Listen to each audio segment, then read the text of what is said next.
Tentativo in avanti, recuperato il pallone nuovamente dal De Angelis con Alfonsi, lo perde. Prova a partire il contropiede dell'Atletico Fiumicino, il tocco sulla sinistra in area di rigore per Maramao che a tu per tu Cozzani fa subito 1-0 per l'Atletico Fiumicino. Per il De Angelis,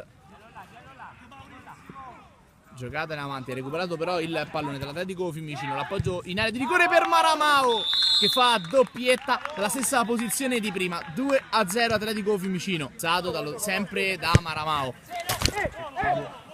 L'apertura che non riesce, poi è servito Maramao in avanti, larga a destra, alla conclusione parata da Zani con i piedi.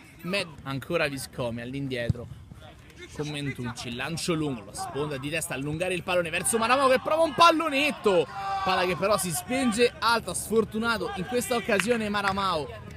La testa Alfonsi, non ha nessun compagno libero in avanti, poi lo trova in Minotti dove aveva fatto un ottimo movimento, ma ha recuperato il pallone da Carnace, ha servito Viscomi, va in avanti sulla sinistra verso Maramao, ancora Maramao prova ad accelerare, serve Vrapi in area di rigore che però calcia alto a porta vuota, sbatte sulla barriera, arriva per primo Maramao, tu per tu Cozzani, Maramao il tocco, ma palla che termina fuori di un nulla dopo il tocco di Zani.